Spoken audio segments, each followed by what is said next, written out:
Hi, welcome to Algebra 2, Chapter 5, Section 5, Performing Function Operations. The one main functions we're operating are going to be with addition, subtraction, multiplication, and division. So, if I have one function, f of x is 5x, and g of x is x plus 2, and I am doing f and g, but I am adding the two.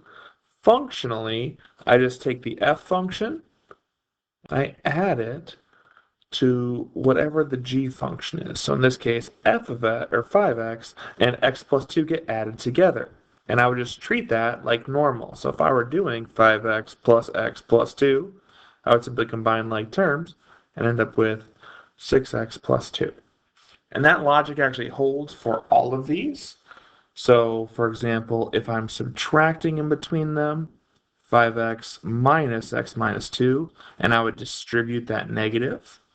So 5x minus x plus 2, distribute that as a negative. We have 5x minus x minus 2, combined like terms, we get 4x minus 2, which is what we have right there. Multiplication, if I do 5x times x plus 2, I would simply distribute the 5x, so I get 5x squared plus 10x.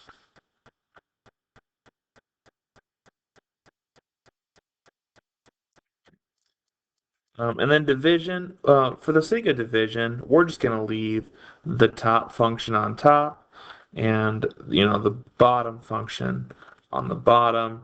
We're not going to get into synthetic division or any of that stuff for this. Sorry, I got interrupted there. Anyway, let's try a couple. Let f of x be 3 square root x, and let g of x be negative 10 square root x. First, find f plus g of x. F plus g of x. So that would equal, again, we're going to do f of x plus g of x. So f of x we already established was 3 square root x, and g of x was negative 10 square root x. So this is just combining previous content we've already done. We have the exact same radical, so I can just do the numbers. In this case, 3 minus 10 gives me negative 7. So we know that this is negative 7 square root of x. And that is what f plus g of x is. Now, part 2, that was part 1. Part 2 says, evaluate the sum when x equals 4.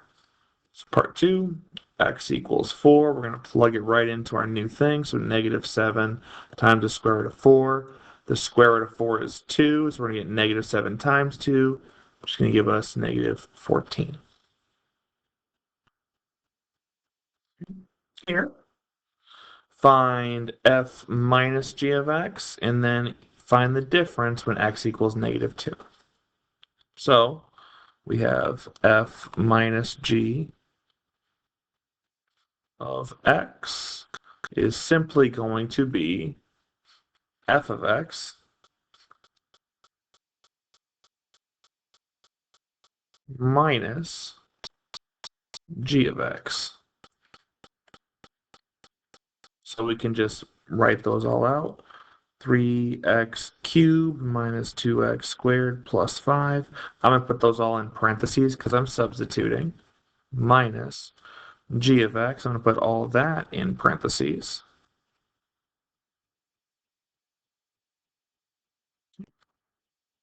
And I can treat this just as a subtraction of polynomials problem we did way back in chapter 4. Which means I'm going to distribute this negative or keep, change, flip, however you want to visualize and think about it. So this becomes plus, and all of these signs get flipped. But after that, I'm just combining like terms. So I have 3x cubed minus x cubed. So that's going to give me 2x cubed. I have negative 2x squared and positive 3x squared. So give me x squared. I have negative 4x. And I have plus 7. So that would be what f minus g of x is.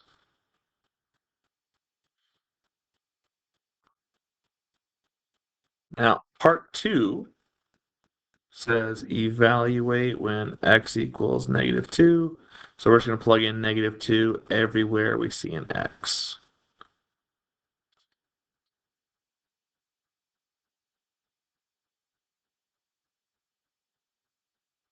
So let's just type that all into our calculator.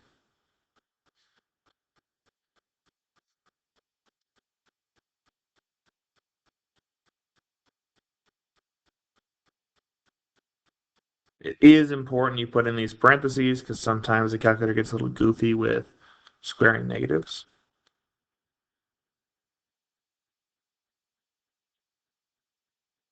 So we get 23.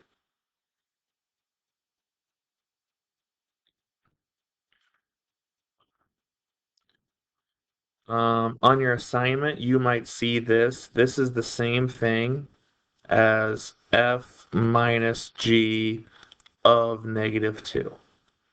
So all we really did was took that x and replaced it with that negative 2, which is all we really did anyway. So it's just the same thing. Just like up here, when I did this x equals 4 step, that's really the same thing as f plus g of 4. Because I replaced the x with 4.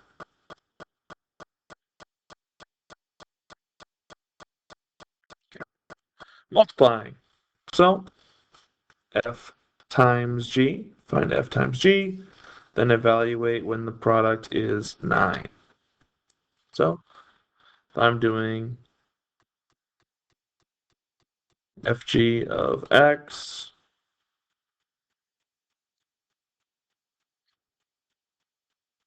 I'm going to break it down as f of x times g of x. Nice thing is you don't have to explicitly state it all like this. You don't need the f of x times g of x part, but that just helps find my structure there. We have x squared times the square root of x. Now there's really not much more I can actually do with this, so I would actually just leave it as x squared square root of x. However, remember, if I had something like x2 times x to the 3/4, what would I do with these exponents? Or if I'm multiplying with the same base, I would add the exponent. So I would get 2 plus 3/4, and I would try to simplify that as best I can. Now, part 2. When x equals 9, so basically f of g of 9, which is the exact same thing as, x equals 9, so 9 squared times the square root of 9, I can type right into my calculator. 9 squared is 81, square root of 9 is 3, 81 times 3 would be 243.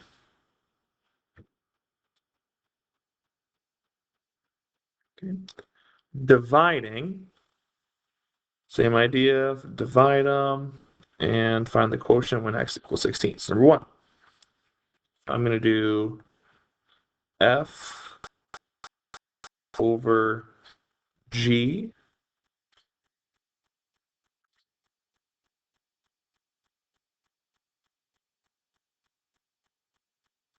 of x.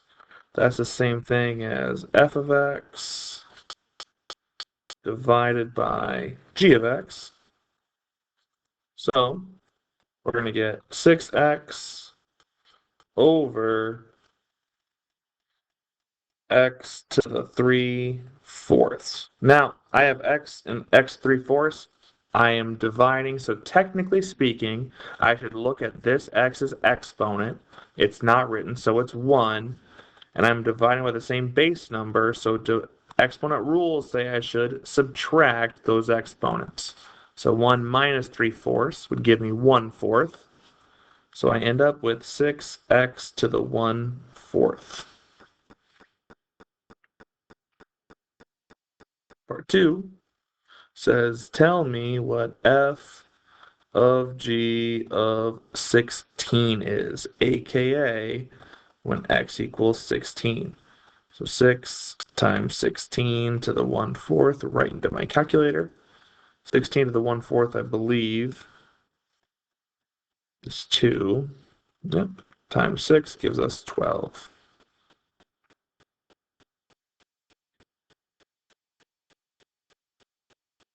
Okay.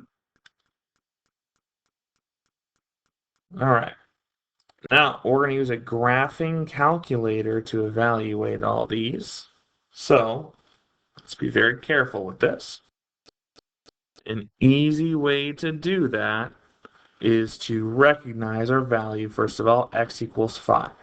So the first one, we have f of x and g of x. So the first one we are going to do is f plus g of x. So f plus g is 8x plus 2x to 5/6. If we're going to use our calculator, we're going to plug in x right away. So I'm actually not even going to write it like that. I apologize. Of 5.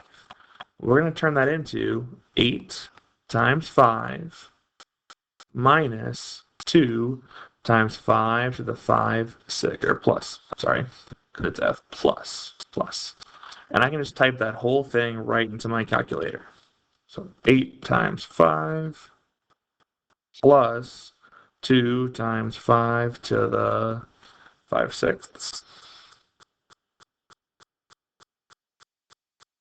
And we get 47.65. Okay. Next, we're going to do minus, so f minus g of 5. 8, 5 minus 2, 5 to the 5/6. Interestingly enough, I could type that whole thing in again, or I can go second, enter, and just go turn this into a subtraction sign. And we get 32.35.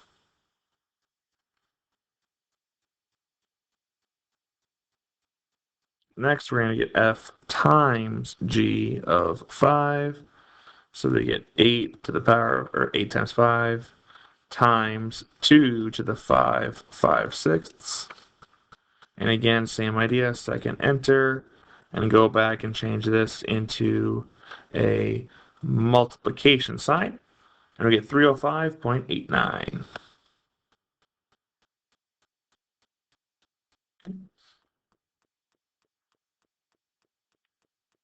F divided by G, we get 8, 5, divide sign 2, 5 to the 5/6. This one you got to be a little careful though. You're going to want to put this all in parentheses or brackets. Either way is fine. Second enter. Turn this into a divide sign. And I'm going to go second insert and just get some parentheses around this guy at the bottom. So all that stuff gets evaluated together. And we get 5.23. Otherwise, we could have done alpha x, put 8 times 5 up here, and then just typed it all out manually. Either way, it will work out. Thank you for listening, and I hope you have a great day.